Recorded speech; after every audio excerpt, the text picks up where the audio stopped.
What's up? My name is Ken Dumbo, the MC with the sauce. Don't forget to subscribe to J-Cool. And to the people of Zambia, do not for once stroke ideas of violence and instability. Do not even dream about that. For the Zambian people, we have political competition, yes. Democracy is competition. But violence is not part of the menu. Absolutely. And when we say we'll restore the rule of law, it is essential. How do you get order in a country without the rule of law?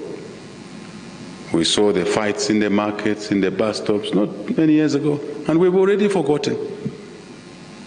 If you wore a red shirt, you couldn't enter Soweto market in Lusaka 3+ years ago. You couldn't. You're dead meat there. Just for wearing a red shirt or dress, you're gone. Today, Zambians can move freely, can go to any bus stop. We've forgotten already. Today, you can go to any radio station. Nobody will be waiting for you to lynch you. For me, every time I went to a radio station, I knew that even when I'm still on the platform, in my mind I said, how do I escape from here after this program? The footage is there. And we would like the UN system to pay attention to measures, early warning measures, proactive measures, and not to misunderstand the situation. The fight against corruption is essential. And thank you to many of you in this house who are giving us technical skills, expertise, support. The fight against corruption, so far I'm happy myself. We slowed down the first 3 years or so, first 2 years, but in the last year we have picked the momentum. We have now understood where the rigidities were.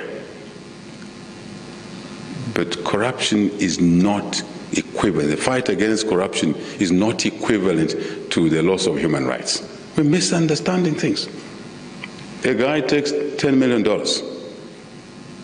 He uses $1 million to fight a legal case. Most times they will never be convicted because they have $1 million. In Zambia, it's a lot of money for legal fees. If they get convicted, they're given 5 years sentence.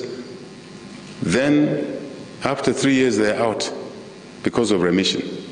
Then they have $9 million, which they acquired illegally and took away from a kid who needed a school desk and took it away. Then they have $9 million to continue with their life. Our approach now will take that $9 million, restore it to the people of Zambia. That is not anti-human rights. No. It's not. The two are totally different. So, colleagues, the fight against corruption will continue into 2025. Now we have refined it. I want to thank Angolan Ambassador, my team, at the acceptance of President Lorenzo. Please pass my appreciation to him. I sent my team, ACC, DEC, legal teams around to go to Angola 2 times to learn what you have been doing to recover, I think by now, over $25 billion. Recovery of assets. So we're learning from each other. We in Zambia are learning. And since we went to Angola and talking to a couple of you here, I don't want to mess your names up, we have now understood where the problems were and the momentum is gathered. But also this year I want to announce that we are going to apply, as our partners, you need to know, we are going to apply a lot of what is called ADR, alternative dispute resolution mechanisms within the law. This we are picking from chief justices from other jurisdictions on the continent. I must say, American ambassador, also from the US law. US is too big. There's a lot of alternative dispute resolution mechanisms applied in the US. So we want to learn that so that we can bring sanity and norms to society. At the same time, we fight corruption within the law. So please, I know the debate that was going on in 2024 early, that asset recovery is insufficient mechanism for fighting corruption. It is a combination of prosecution and asset recovery. I've just given you an example here. If you just prosecute, the citizens will lose $10 million. But if you prosecute and recover assets, the citizens will only lose $1 million because they will recover the $9 million. Isn't that better? Even for economic and social programs that we're talking about. So I wanted to explain this to you, our partners, so you can understand where we are going, the areas of collaboration in 2025, having thanked you for the support that you gave us in 2024 and in the years back. We are partners, and we now committed to ensuring that we Africans cooperate as much as possible. Because you will find that the Angolans picked a lot of experience from other countries, partners, and we can pick it from next door.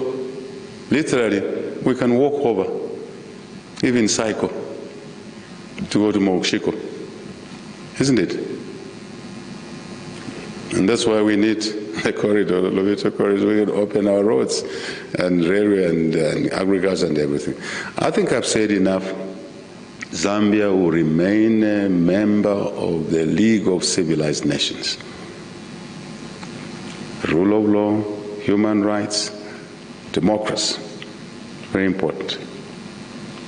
Democracy is a project, it's not an event. There will be variations here and there. I made an example, and somebody got offended and sent me a message. What did you mean? Were you targeting us there? I use an example that if we have 10 issues we agree need to be done as partners, and we agree on 7 or 8, and 2 of them we don't agree, we are friends. We passed the test. 7 out of 10, we are friends. No question about it. But the 3 things that we are not yet agreed are work in progress. They must not be the reasons we shout at each other. I think as friends, we just sit on the table and say, 1, 2, 3, we still have an issue. How do we deal with them? It would be good to discuss, dialogue. Colleagues, high commissioners and ambassadors, that is the answer. The war in Israel, Gaza will only end through dialogue. To get a ceasefire, wasn't there meetings? There were meetings going on. We outside are seeing ceasefire, but behind there were a lot of meetings, dialogue. So dialogue is the only solution to resolving challenges. It's not confrontation.